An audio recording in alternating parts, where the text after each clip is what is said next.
Eskerrik asko, presidente Jauna. Buenos días a todos y a todas.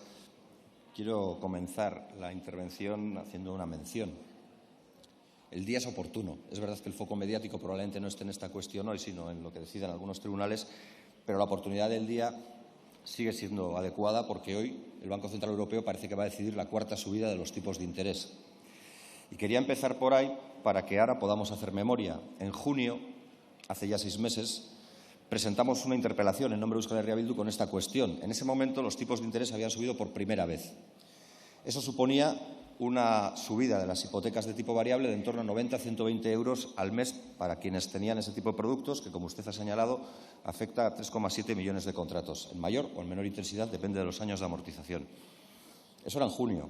En septiembre presentamos o le hicimos una pregunta en pleno porque ya se había producido la segunda subida de los tipos de interés y, por tanto, la cantidad a pagar por cada hogar que tenía suscrita una hipoteca de este tipo ya había aumentado de los 90 a 120 a los 120 a 288 euros. Hoy nos enfrentamos a la cuarta subida de los tipos de interés. 6 meses han pasado para que podamos tener encima de la mesa alguna propuesta que haga frente a una realidad que ya se ha descrito y que todos conocemos, que es la del aumento de la carestía de la vida con los mismos salarios. Es decir, con el mismo dinero de antes tenemos que hacer frente a muchos más gastos de los que antes teníamos. Y esa es la foto de la realidad, una realidad que no hace sino aumentarse para desgracia, diría, que de la mayoría, una instantánea que refleja que el 40% del presupuesto de las familias o de muchas familias se van las hipotecas. En el caso de las familias con bajos ingresos, más del 50%. Y todo esto es una realidad en la que, como digo, el Banco Central Europeo sigue subiendo los tipos de interés para seguir amasando más dinero. ¿Y qué se ha hecho desde este Gobierno? Se han hecho cosas, pero vamos a ver la dimensión de las cosas que se han hecho. Gobiernos anteriores le dieron a la banca 60.600 millones de euros al sector financiero para reestructurarlo, para sanearlo, dinero de todos y de todas, 60.600 millones de euros, y no se ha recuperado ni un euro. Por contra, se ha puesto un impuesto a la banca que recupera o recepta 1.500 millones de euros y tenemos que aguantar los lamentos de la banca porque les parece que estamos interviniendo para debilitar sus márgenes de beneficio. Esa es una foto de la realidad que demuestra que la acción de Gobierno, aun pudiendo ir en la buena dirección, se muestra del todo insuficiente. Y ahora se plantea una línea de intervención basada en el Código de Buenas Prácticas, que es algo que también en este Pleno y a lo largo de este año 2022 habíamos solicitado en diferentes momentos y ocasiones, pero se hace como si tuviéramos que tener cuidado, como si tuviéramos que tener un mimo hacia un sector que pudiera haber atravesado un mal momento y que, por tanto, ahora que empezaban a ganar algo de dinero, pues no parece que sea el momento de achucharles mucho. Pues pongamos también otro dato de certeza y de realidad sobre la mesa.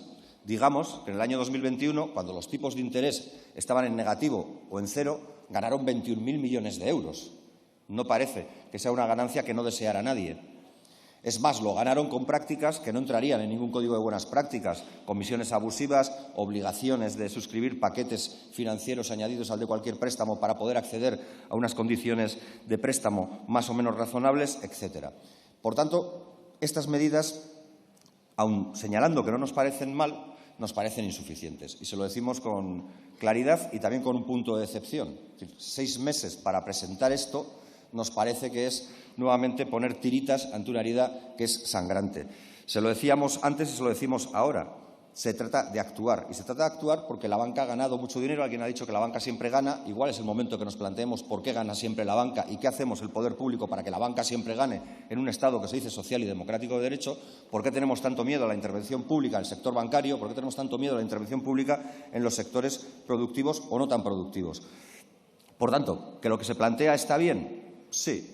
¿Es suficiente? En absoluto, porque la realidad, como le decía, por desgracia para todos y para todas, es bastante más cruda y más dura que lo que estas medidas van a suponer en su carácter paliativo.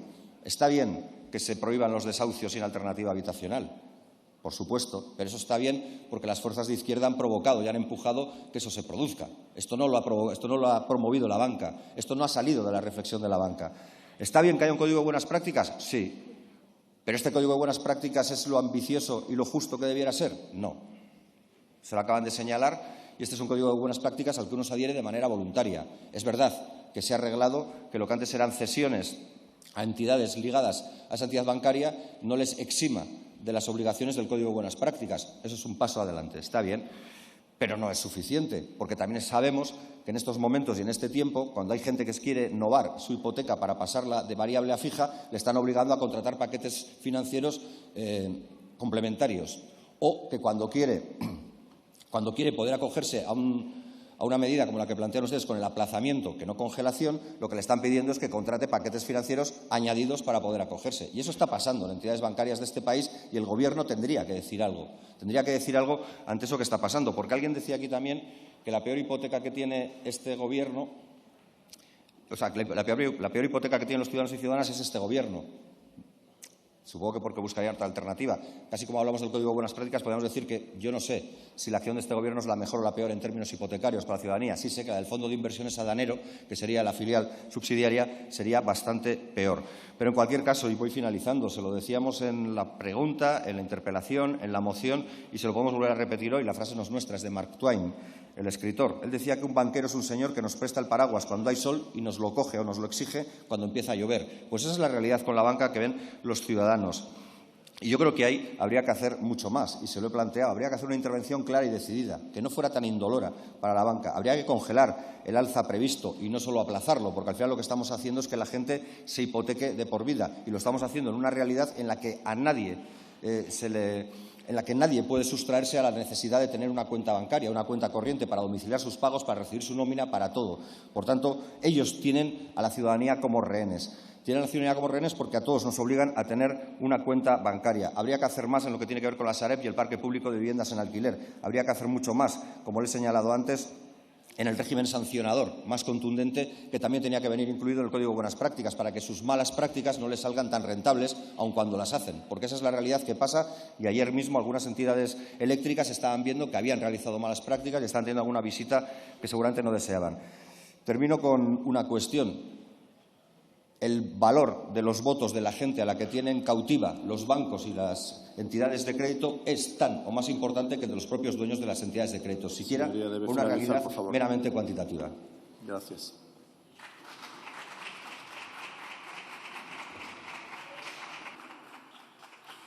Por el Grupo Parlamentario